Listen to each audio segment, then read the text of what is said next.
नमस्कार दोस्तों, स्वागत है आपका महानदी क्लासेस में। इस वीडियो में हम देखेंगे छत्तीसगढ़ हाईकोर्ट बिलासपुर के अंतर्गत सहायक ग्रेड 3 की भर्ती ली गई थी, जिसमें अंग्रेजी के 25 प्रश्न पूछे गए थे जो कि हार्ड लेवल के थे। तो इन्हीं सभी प्रश्नों पर हम चर्चा करेंगे। तो चलिए पहला प्रश्न देखते हैं। आज का जो पहला प्रश्न है, which are the verb in the list given below, यानी नीचे एक लिस्ट दिया गया है, इसमें से कौन कौन से वर्ब हैं इनको हमको बताना है। तो ए है आगरा। तो आगरा तो शहर का नाम है जो कि वर्ब नहीं है, क्या है, नाउन है। तो हम देखते हैं कि कौन से ऑप्शन में ए नहीं है। तो ए में तो ए है, बी में नहीं है, तो बी हमारा उत्तर हो सकता है। सी में भी ए है, तो ये भी क्या हो गया, उत्तर गलत हो गया। और डी में भी ए है, तो ये भी उत्तर गलत हो गया। तो इसमें क्या हमारा उत्तर है, तो ऑप्शन नंबर बी में ए नहीं है। ए क्या है, हमारा नाउन है, क्योंकि आगरा किसी शहर का नाम है और वो एक नाउन है। तो इसमें से रन क्या है, वर्ब हो गया, स्लीप भी वर्ब हो गया, फेंट भी वर्ब हो गया और जंप भी वर्ब हो गया। ये जो चार हैं बी सी डी ई, ये क्रिया है, वर्ब है। बढ़ते हैं अगले प्रश्न की ओर। प्रश्न संख्या 2 है, which are the noun in the list given below. अब यहाँ पे बताना है कि इन लिस्ट में नाउन कौन कौन सा है। तो कैट यानी बिल्ली, तो ये तो नाउन है, संज्ञा है। फिर है टेबल भी एक नाउन है। कॉम्ब भी एक नाउन है, कंघी। उसके बाद है फास्ट, तो फास्ट ये नाउन नहीं है, जबकि ये क्या है, ये एडवर्ब है, क्योंकि फास्ट क्या बताता है, किसी क्रिया के गति को बता रहा है। जैसे कि गाड़ी तेज चल रही है, यानी गाड़ी फास्ट मूव कर रही है। तो कैसे मूव कर रही, तो फास्ट मूव कर रही। तो फास्ट क्या बता रहा है, मूव की विशेषता को बता रहा है, यानी ये वर्ब की क्या है, विशेषता बता रहा है, तो एडवर्ब हो गया। तो डी किस में नहीं है, ये हमको देखना है, जबकि बॉटल भी एक नाउन है। तो ऑप्शन ए में डी नहीं है, तो ये हमारा उत्तर हो सकता है। देखते हैं बी में डी है, तो डी है, तो ये उत्तर नहीं है। सी में डी है, ये भी उत्तर नहीं है। और डी में भी डी है, ये उत्तर नहीं है। तो इसका जो हमारा आंसर है, option A is the right answer. बढ़ते हैं अगले प्रश्न की ओर। Use the correct conjunction to join 2 sentence. यहाँ पर 2 सेंटेंस दिया गया है, उसको जोड़ने के लिए हमको करेक्ट कंजक्शन का यूज़ करना है। फर्स्ट सेंटेंस है आई एम हंग्री, और सेकंड सेंटेंस है there is no food at home. तो इसमें कौन सा कंजक्शन आएगा, option A but, option B or, option C unless, option D so. तो आई एम हंग्री यानी मैं भूखा हूँ, there is no food at home, घर में खाना नहीं है। तो इसमें आ जाएगा ऑप्शन ए बट, यानी मैं भूखा हूँ परंतु घर में खाना नहीं है। तो बट का मतलब परंतु या लेकिन। तो option A is the right answer. अगला प्रश्न है, arrange the following sentences in a proper sequence. यानी यहाँ पर 5 सेंटेंस दिया गया है, उसको हमको प्रॉपर सीक्वेंस में जमाना है, यानी सही क्रम में लगाना है। ऑप्शन ए में दिया है, Ravi Varma was an ordinary boy, यानी रवि वर्मा क्या है, एक ऑर्डिनरी बॉय है, साधारण लड़का है। बी में दिया है, he bought some colours and canvas and started painting, उन्होंने कुछ कलर और कैनवास खरीदे और पेंटिंग शुरू कर दिया। सी दिया है, he saw a beautiful painting and was highly inspired, उन्होंने एक ब्यूटीफुल पेंटिंग देखा और उससे बहुत ज़्यादा प्रभावित हुए। डी है, इन हिज लेटर लाइफ, अपने आगे के जीवन में he became a famous painter, वो बहुत बड़े फेमस पेंटर बन गए। और ई है, he also wanted to paint, वह भी पेंट करना चाहते थे। तो इसमें जो हमारा पहला हो जाएगा वो है, Ravi Varma was an ordinary boy. उसके बाद उन्होंने क्या देखा, उन्होंने एक ब्यूटीफुल पेंटिंग देखा, यानी दूसरे नंबर पे सी हो जाएगा, और उससे इंस्पायर हो गए। फिर क्या हुआ, उसके बाद वो पेंटिंग करना चाहे, तो he also wanted to paint, E हो जाएगा। उसके बाद पेंटिंग करना चाहे, फिर वो कहाँ गए, वो बाज़ार गए और उन्होंने एक कलर और कैनवास वगैरह ख़रीदा और पेंटिंग चालू कर दिया। और उसके बाद वो क्या हो गए, 5वें नंबर पे आ जाएगा। बाद में वो एक फेमस पेंटर बन गए। तो ए, उसके बाद सी, उसके बाद ई किस में है देख लेते हैं, ए सी ई, तो ये है ऑप्शन नंबर सी। तो सी हमारा सही उत्तर हो जाएगा। बढ़ते हैं अगले प्रश्न की ओर। Match the following. अब यहाँ पे हमको क्या करना है, मैच करना है। Match the following, column A है और कॉलम बी है। तो एक तरफ कॉलम ए में कुछ वर्ड दिया गया है और कॉलम बी में कौन सा नाउन है, कौन सा प्रीपोजिशन है, ये सब दिया गया है। तो हमको इसको मैच करना है। तो इसमें आल दो क्या है, तो आल दो एक कंजक्शन है। तो हमारा हो जाएगा चौथा। तो ए का चौथा किस में है देख लेते हैं, तो ऑप्शन डी में है ए का चौथा। तो और किसी ऑप्शन में है क्या, नहीं है, तो यही हमारा उत्तर हो जाएगा। तो इसका उत्तर ऑप्शन डी। इसको एक बार देख लेते हैं, आल दो ये कंजक्शन हो जाएगा। उसके बाद स्लेप्ट क्या है, वर्ब हो जाएगा। स्लीप का सेकंड फॉर्म स्लेप्ट होता है। उसके बाद बीनीथ, तो बीनीथ हमारा क्या हो जाएगा, तो बीनीथ प्रीपोजिशन है। और गोल्ड क्या है, नाउन है, यानी ये पदार्थवाचक संज्ञा है। अब हम बढ़ते हैं नेक्स्ट प्रश्न की ओर। 6 नंबर का क्वेश्चन है, use the correct form of verb in blank space, यानी खाली स्थान में सही वर्ब के फॉर्म को हमको भरना है। तो यहाँ पर दिया है द बॉय, उसके बाद खाली स्थान इन द फील्ड। तो इसमें देखिए द बॉयस आया है, माने एक से ज़्यादा लड़के हैं। तो एक से ज़्यादा लड़के हैं तो ईज तो होगा नहीं, ईज एक रहता है उसके लिए आता है। तो आर, इन तीनों में से कोई एक हो सकता है।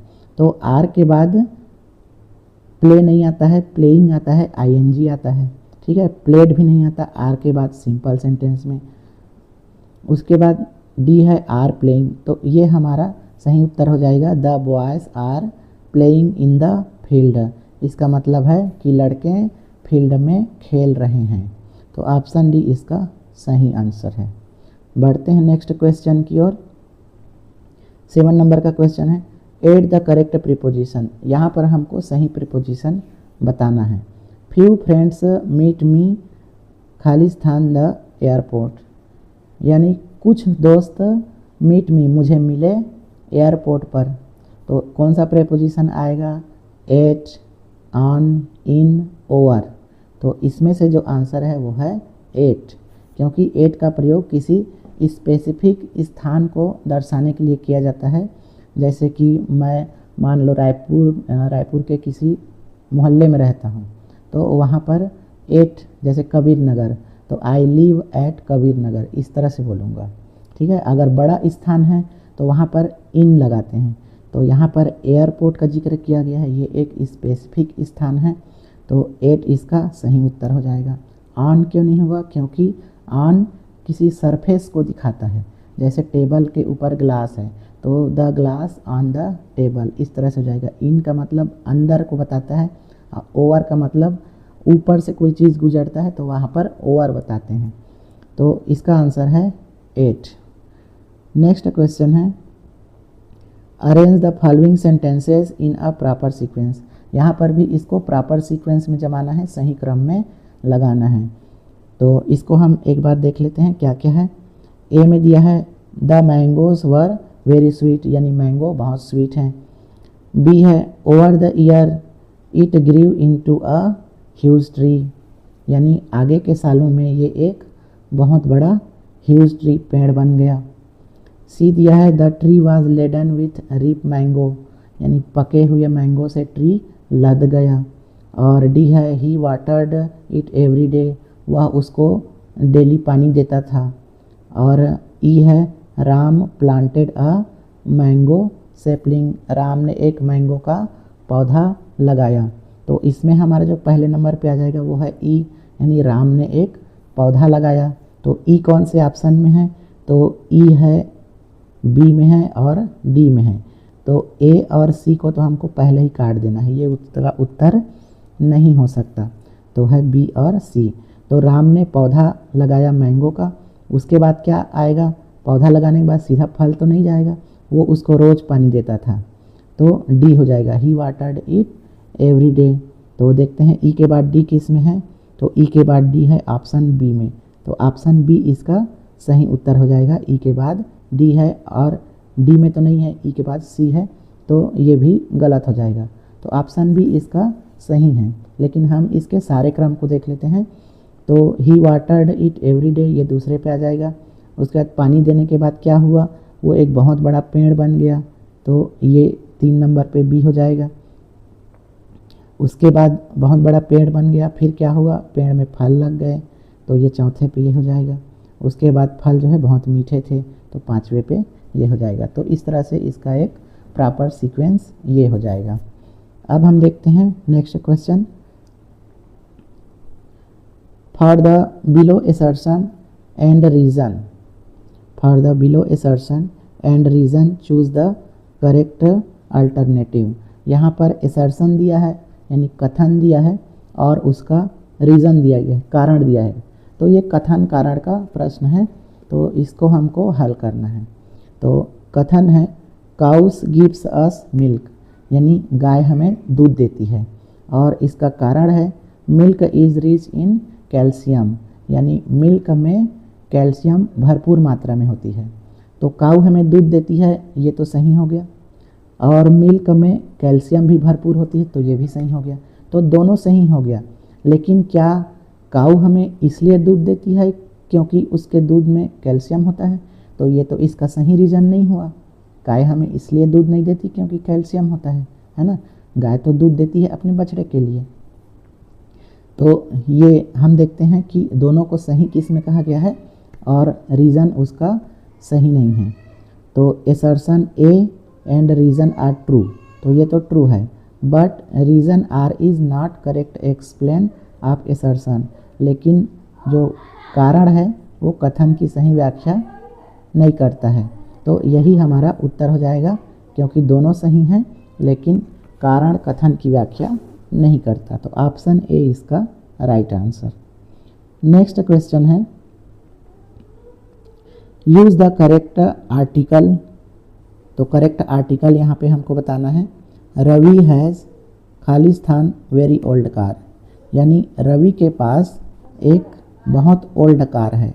तो यहाँ पर क्या आएगा, ए आएगा, एन आएगा या द आएगा। तो इसमें हमको देखना है कि ये जो खालिस्तान के बाद वर्ड शुरू हो रहा है, तो ये हिंदी के कौन से उच्चारण से हो रहा है, स्वर उच्चारण से हो रहा है या व्यंजन के उच्चारण से। तो वेरी व से चालू हो रहा है, यानी एक व्यंजन है।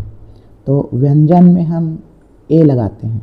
तो जब भी व्यंजन से कोई वर्ड शुरू हो तो वहाँ ए लगाते हैं, और अगर वो स्वर वर्ण से शुरू हो, हिंदी के याद रखना है आपको, इंग्लिश का नहीं, तो वो वहाँ पर एन लगाते हैं। तो यहाँ व से चालू हो रहा है तो ये व्यंजन है, तो इसमें ए लगाएंगे। ऑप्शन ए इसका सही उत्तर है।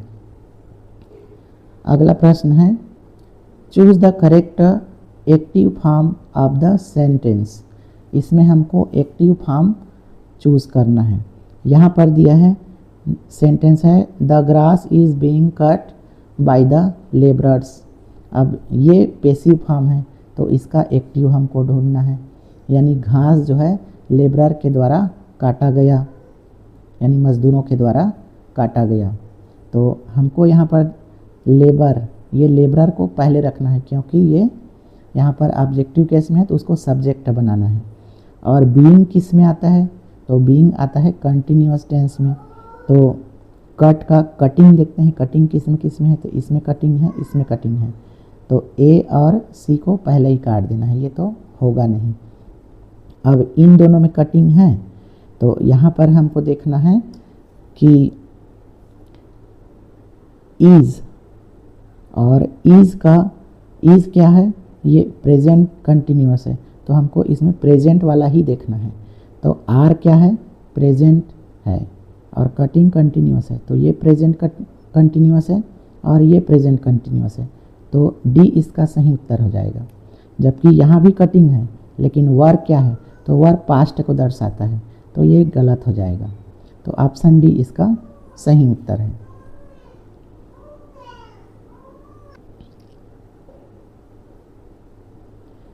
बढ़ते हैं नेक्स्ट प्रश्न की ओर। Identify the sentences that are correctly converted into indirect speech. यहाँ पर हमको उस सेंटेंस को आइडेंटिफाई करना है जो कि सही सही इनडायरेक्ट स्पीच में बदला गया है। तो पहला है he said I am going to the market, तो इसका इनडायरेक्ट स्पीच है he said that he was going to the market. तो आई जो है ही में बदल गया है, तो ये तो सही है। और एम जो है वाज में हो गया है, तो इसमें क्या है, जो प्रेजेंट रहता है वो एक स्टेप आगे चला जाता है, पास्ट हो जाता है। तो यहाँ पर प्रेजेंट कंटिन्यूअस पास्ट कंटिन्यूअस हो गया है, तो ये सही है। बी देखते हैं, यानी सेकंड नंबर है, डायरेक्ट स्पीच है he said I will help you. तो विल जो है वुड में बदल जाता है, तो ये विल है और ये वुड में बदल गया है, तो ये भी सही है। तो 1 और 2 सही हो गया। हमको ऑप्शन में देखना है 1 और 2 किस में है।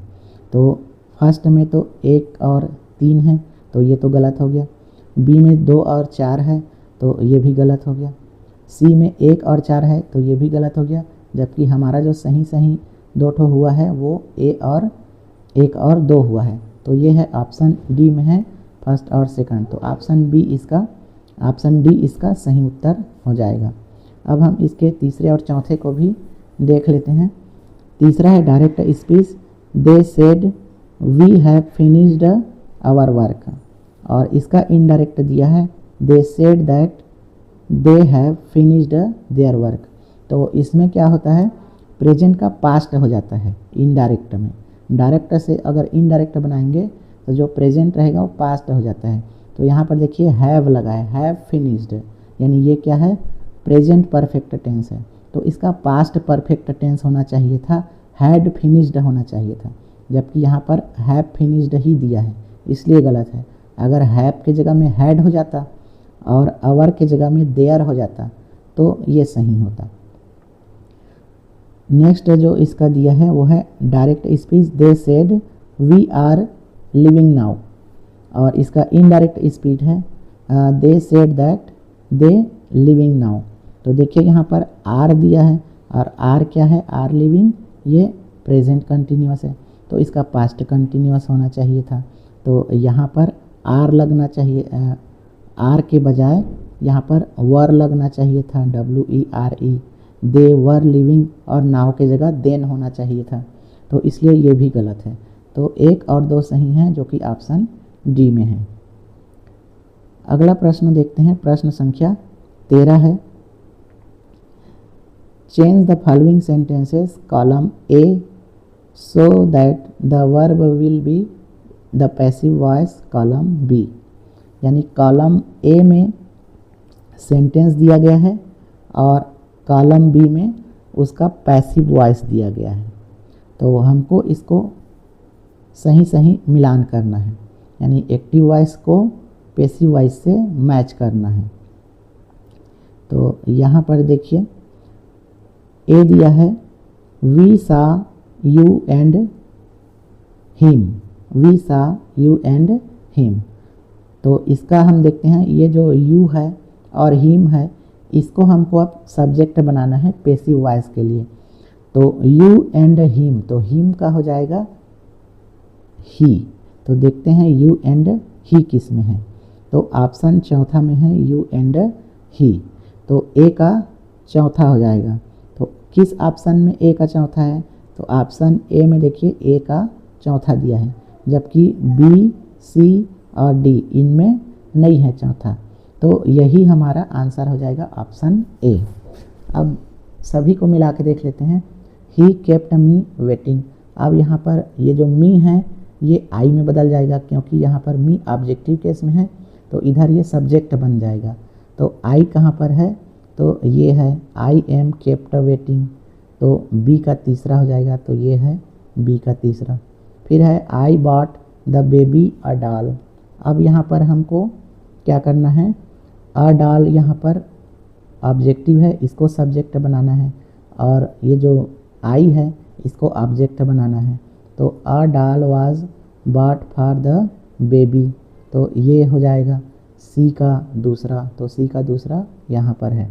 फिर है he told me to leave the room, यहाँ पर हमको इसको बनाना है, मी को हमको सब्जेक्ट बनाना है, क्योंकि यहाँ पर ये ऑब्जेक्ट है। तो आई टोल्ड देखते हैं कहाँ पर है, तो ये है I was told to leave the room, तो चौथे का ए हो जाएगा। तो इस तरह से ये इसका सही आंसर है। अगला जो क्वेश्चन है वो है choose the direct speech conversion for the given indirect speech sentence. यहाँ पर हमको किसको चूज़ करना है, डायरेक्ट स्पीच को चूज़ करना है, जबकि यहाँ पर इनडायरेक्ट स्पीच दिया गया है। तो ही said that it might rain that night, तो ये क्या है, इनडायरेक्ट स्पीच है। तो इसके लिए हमको डायरेक्ट स्पीच ढूंढना है। तो यहाँ पर माइट शब्द आया है, तो मे का माइट में बदल जाता है। तो हमको देखना है कि मे कौन से ऑप्शन में दिया हुआ है। तो option A he said it may rain tonight, तो यहाँ पर मे दिया हुआ है। आगे देख लेते हैं और किसी ऑप्शन में तो नहीं है। तो he said it would rain tonight, तो इसमें तो नहीं है, तो ये तो गलत हो जाएगा। He said I will rain tonight, इसमें विल है, ये भी गलत हो जाएगा। He said it can rain tonight, इसमें कैन है, ये भी गलत हो जाएगा। तो मे का माइट में बदलता है, इसलिए ऑप्शन ए इसका राइट आंसर है। अब हम बढ़ते हैं, नेक्स्ट क्वेश्चन है 15 नंबर का, arrange the following sentences in the correct order. यहाँ पर हमको क्या करना है, करेक्ट ऑर्डर में उसको जमाना है। To convert the active voice to passive voice, यानी एक्टिव वॉइस से पैसिव वॉइस में बदलने के लिए करेक्ट ऑर्डर में जमाना है। एक्टिव वॉइस यहाँ पर दिया है, the teacher explain the lesson, यानी टीचर ने लेसन को एक्सप्लेन किया। तो अब हम इसका पैसिव वॉइस बनाएंगे, तो ये क्या हो जाएगा कि लेसन टीचर के द्वारा एक्सप्लेन किया गया, यानी लेसन को हमको सब्जेक्ट बनाना है। तो सबसे शुरू में आ जाएगा द लेसन, यानी ए। तो किस में है, तो ए बी सी तीनों में है, तो तीनों हो सकता है। तो डी में नहीं है, डी को पहले काट देते हैं। फिर उसके बाद हो जाएगा इज़ एक्सप्लेन, यानी लेसन किसके द्वारा एक्सप्लेन किया गया, क्योंकि पहले सब्जेक्ट रहता है, फिर वर्ब रहता है, फिर ऑब्जेक्ट। तो सब्जेक्ट हो गया द लेसन। अब हमको वर्ब ढूंढना है, तो एक्सप्लेन वर्ब है, तो द लेसन इज़ एक्सप्लेन। तो ए के बाद बी, ए के बाद बी किस में है, तो इन दोनों में है, तो ए को भी हमको काट देना है। अगला है द एक्सप्लेन्ड, उसके बाद बाई आता है, फिर द टीचर। तो देखते हैं ए बी सी डी किस में है, तो A B C D option B में है, तो बी इसका राइट आंसर है। The lesson is explain by the teacher, यानी लेसन टीचर के द्वारा एक्सप्लेन किया गया। नेक्स्ट जो प्रश्न है, यहाँ पर सिनारियो दिया गया है, यानी अभिकथन दिया गया है। John aced his mathematic exams and solve all problem with ease, यानी जॉन ने क्या किया, मैथमेटिक एग्ज़ाम दिया और उसने सारे प्रश्न सॉल्व कर लिए बहुत ही ईजली। तो सारे सवाल उसने हल कर लिए बहुत ही easily. His teacher describe him, उसके टीचर ने उसके संबंध में डिस्क्राइब किया, यानी कुछ बोला, वर्णन किया। As a very smart student, उसके टीचर ने कहा कि यह बहुत स्मार्ट स्टूडेंट है। अब हमको क्या करना है, क्वेश्चन यहाँ पे दिया है, choose the synonym of the word smart. Smart शब्द का सिनोनिम बनाना है। सिनोनिम मतलब समानार्थी, तो समानार्थी शब्द हमको बताना है। समानार्थी कहें या फिर उसी को पर्यायवाची कहते हैं। तो स्मार्ट का सिनोनिम हमको बताना है। तो देखते हैं, इग्नोरेंट पहला है, इग्नोरेंट। तो इग्नोरेंट का मतलब होता है अज्ञानी, आपको याद रखना है, इग्नोरेंट मतलब अज्ञानी। तो ये तो स्मार्ट का अपोजिट हो गया, तो ये तो गलत हो गया। दूसरा है एस्ट्यूट। एस्ट्यूट का मतलब होता है चतुर। तो स्मार्ट है और चतुर है, तो ये इसका राइट आंसर हो सकता है, अभी मान के चलते हैं। उसके बाद सी ऑप्शन में है क्लमसी। क्लमसी मतलब अनाड़ी, तो ये भी इसका विपरीत हो गया, स्मार्ट और अनाड़ी, तो ये तो गलत हो गया।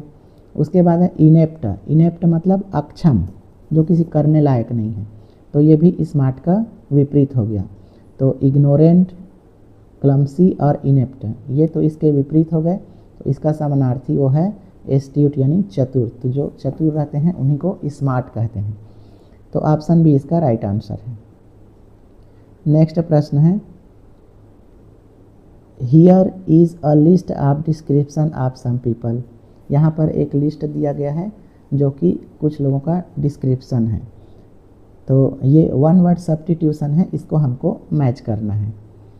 तो इधर वन वर्ड सब्स्टिट्यूशन दिया गया है, इधर सेंटेंस दिया गया है। तो पहला है a person who studies the star and planet. तो ऐसा व्यक्ति जो स्टार और प्लानेट यानी ग्रह नक्षत्र का अध्ययन करता है तो उसको क्या कहते हैं, तो उसको कहते हैं एस्ट्रोनॉमर। तो पहला का एस्ट्रोनॉमर कहाँ पर है, हम ऑप्शन में चूज़ कर लेते हैं। तो पहला में आर्किटेक्ट है तो ये तो गलत हो गया, इसमें भी आर्किटेक्ट है, ये भी गलत हो गया। ऑप्शन सी एस्ट्रोनॉमर, तो ये सही है। ऑप्शन डी में क्या है, पहला में साइकोलॉजिस्ट, तो ये भी गलत हो गया। तो पहला ही ऑप्शन से हमारा उत्तर मिल गया, ऑप्शन सी इसका राइट आंसर है। तो बाकी को भी हम देख लेते हैं।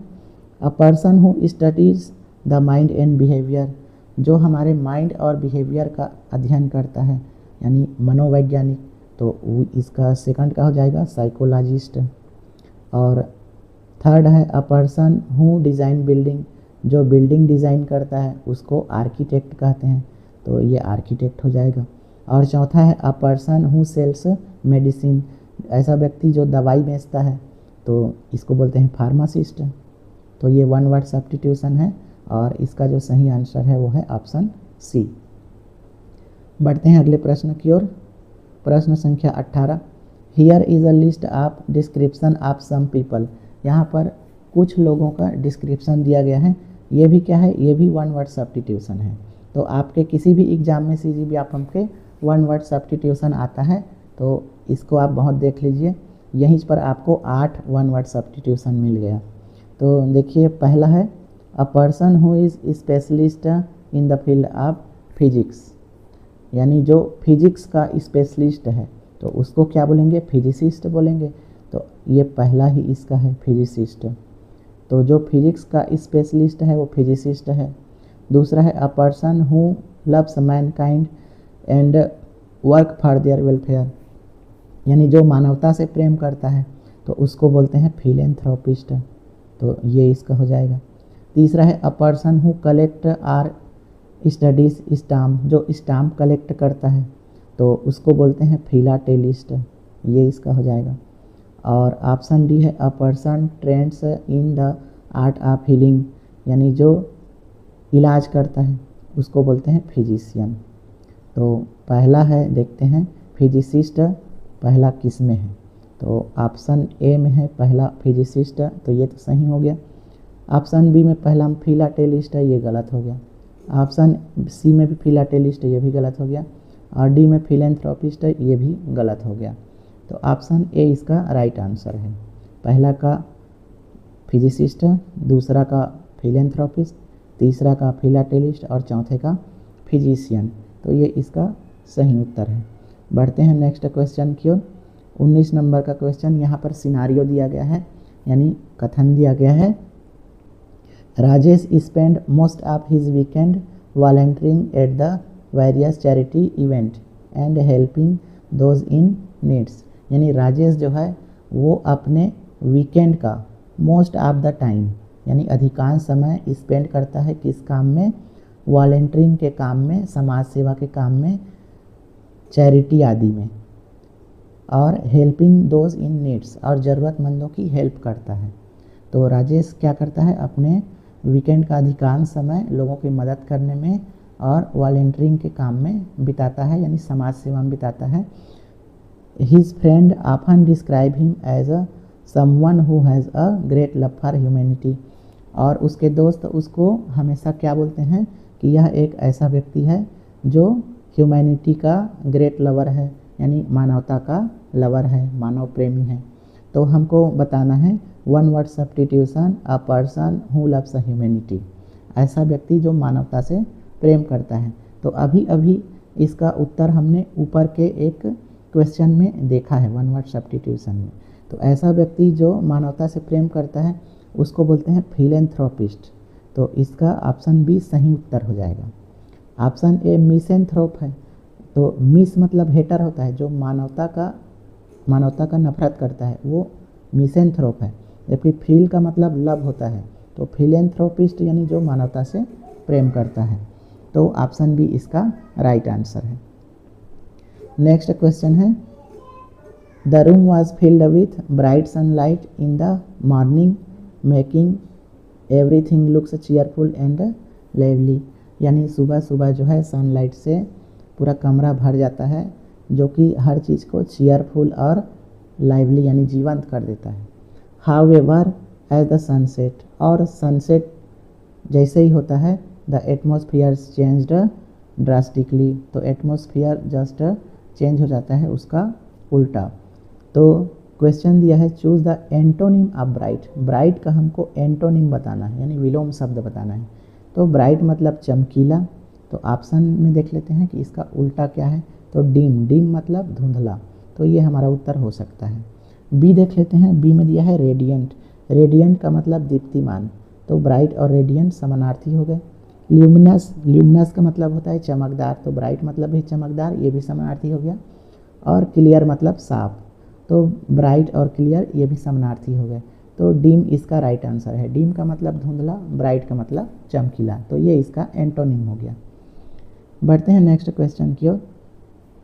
यहाँ पर भी सिनारियो दिया है, Emma was preparing a report for her English class. यानी एम्मा अपने इंग्लिश क्लास के लिए रिपोर्ट तैयार कर रही है। She knew it was crucial to use the correct spelling for each word to make good impression. यानी गुड इम्प्रेशन के लिए जो करेक्ट स्पेलिंग है वो क्या है, क्रूशियल है, यानी बहुत इम्पॉर्टेंट है। तो वो अपने स्टूडेंट लोगों के लिए एक रिपोर्ट तैयार कर रही है और इसमें जो इस पे करेक्ट स्पेलिंग है वो क्या है, एक अच्छा इम्प्रेशन के लिए बहुत महत्वपूर्ण है। तो हमको बताना है identify the correct spell word. इसमें हमको जो करेक्ट स्पेलिंग है उसको बताना है। तो ऑप्शन ए में दिया है OCCURRRENC ऑक्यूरेंस, और EMBARRASS। तो ऑक्यूरेंस में डबल सी होता है और डबल आर होता है, तो ये तो सही है। और ई में इसमें डबल आर और डबल एस होता है, तो ये भी सही है। तो ऑप्शन ए सही है इसका। अब बाकी तीन गलत है। देखिए यहाँ पर डबल आर तो है लेकिन ई दे दिया है, तो ये गलत हो गया। यहाँ पर डबल आर नहीं है, सिंगल आर है। और यहाँ पर ऑक्यूरेंस, ऑक्यूरेंस तो सही है लेकिन इम्ब्रास में डबल आर नहीं है। यहाँ पर ऑक्यूरेंस और डबल सी ये गलत है क्योंकि सिंगल सी दिया है। तो ऑप्शन ए इसका राइट है। नेक्स्ट क्वेश्चन है, Sarah is writing a formal email to her professor. यानी सारा अपने प्रोफेसर को एक फॉर्मल ईमेल लिख रही है। She wants to ensure all her words are spelled correctly, और वो चाहती है कि सारे वर्ड जो है एकदम करेक्ट रहे। तो अब हमको इसमें बताना है pick from the list correct spelling given below. यहाँ पर करेक्ट स्पेलिंग कौन कौन सा है उसको हमको पिक करना है, छांटना है। तो देखिए एकमोडेट, तो एकमोडेट में डबल सी होता है, डबल एम होता है, तो पहला तो सही है। दूसरा है सेपरेट, SEPARATE, तो पी के बाद ए होता है, आर के बाद ए होता है, ये भी सही है। तो पहला दूसरा दोनों सही है। तो अब हम देखते हैं कि ऑप्शन में किस में पहला दूसरा है। हमको सारे ऑप्शन चेक नहीं करना है। तो पहला और दूसरा किस में है, इसमें तो नहीं है, तो ये गलत हो गया। बी में पहला है लेकिन दूसरा नहीं है, तो ये भी गलत हो गया। सी में पहला दूसरा है, तो ये सही हो सकता है। डी में देखते हैं पहला दूसरा है कि नहीं, दूसरा है लेकिन पहला नहीं, तो ये भी गलत। तो ऑप्शन सी इसका सही उत्तर है। तो पहला सही है, दूसरा सही है, उसके बाद रिसीट दिया है, जबकि ये क्या है, रिसिप्ट है, तो ये वाला सही है, ये वाला गलत है।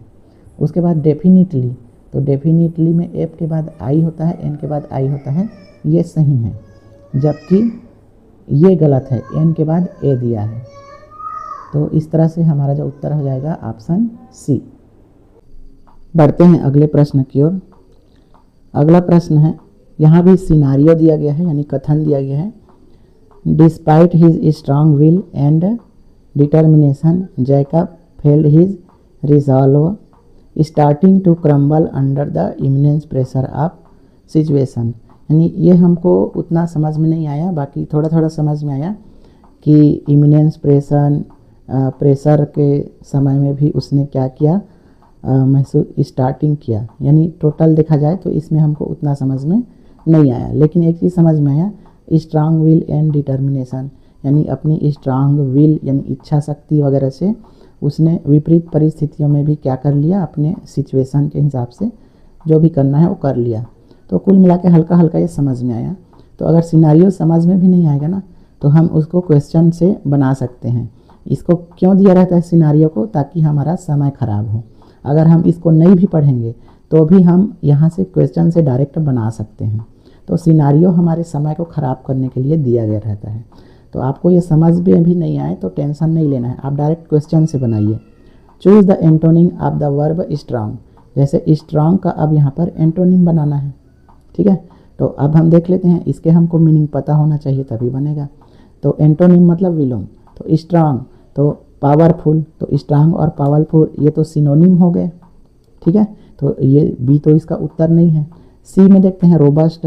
तो रोबस्ट का मतलब होता है मजबूत। तो स्ट्रांग और रोबस्ट यानी मजबूत, ये दोनों तो सिनोनिम हो गए, तो ये भी उत्तर नहीं है। फिर है स्टर्डी। स्टर्डी का मतलब भी मजबूत होता है। तो स्ट्रांग और स्टर्डी ये दोनों भी सिनोनिम हो गए। उसके बाद है फ्राजील। तो फ्राजील का मतलब होता है नाजुक। तो स्ट्रांग का अपोजिट हो गया फ्राजील यानी नाजुक। तो ये इसका एंटोनिम है। तो स्ट्रांग का एंटोनिम है फ्राजील। तो option A is the right answer. Next question है, ये भी सिनारियो वाला है। इसमें दिया है द एंशियंट। अब देखिए, इसको भी अगर हम ना भी पढ़ें ना तो भी हम क्वेश्चन का आंसर कर सकते हैं।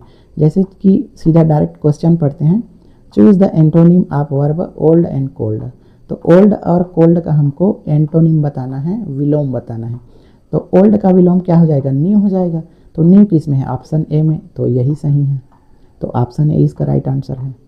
तो इस तरह से हम सिनारियो को बिना पढ़े भी इसको बना सकते हैं। तो अगर आपको समझ में आता है तो बिल्कुल पढ़िए, नहीं आता है तो छोड़ दीजिए, आप सीधा डायरेक्ट क्वेश्चन से हल कीजिए। तो सिनारियो को देख लेते हैं। The ancient कास्टल stud in the cold dissolve landscape. It's a old wall whispering tales of bygone era. However, with the arrival of spring, the surrounding transferred dramatics. तो ये भी हमको उतना समझ में नहीं आया है, लेकिन हमको इतना समझ में आया है कि यहाँ पर क्या है, एंशियंट समझ में आया यानी पुराना, एक कोल्ड समझ में आ गया, ठीक है। तो हम डायरेक्ट यहाँ से इसको कर सकते हैं। तो देखिए ओल्ड, ओल्ड का क्या हो जाएगा, न्यू हो जाएगा, और कोल्ड, कोल्ड मतलब ठंडा, तो वार्म मतलब गर्म। तो ऑप्शन ए इसका राइट आंसर है। आपको और ऑप्शन पढ़ने की ज़रूरत ही नहीं है। बढ़ते हैं अगला प्रश्न। ये हमारा लास्ट क्वेश्चन है आज का। ये भी सिनारियो वाला है। Maria just receive a promotion at her job. यानी मारिया ने अभी अभी अपना जॉब में प्रमोशन रिसीव किया है, प्राप्त किया है। And she feels extremely happy about it. और वह इसके संबंध में बहुत ज़्यादा हैप्पी है, एक्सट्रीमली हैप्पी है। तो अब हमको क्या करना है, choose synonym of happy. Happy का सिनोनिम चूज़ करना है। अगर इसको ना भी पढ़ते ना तो हैप्पी का सिनोनिम हम यहाँ से देख लेते, अगर ऑप्शन के हमको मीनिंग पता हो तो हैप्पी का हमको सिनोनिम देखना है, समानार्थी देखना है। तो इलाइटेड, इलाइटेड का मतलब होता है अत्यंत प्रसन्न। तो एक तो एक्सट्रीमली हैप्पी और इधर हो गया इलाइटेड।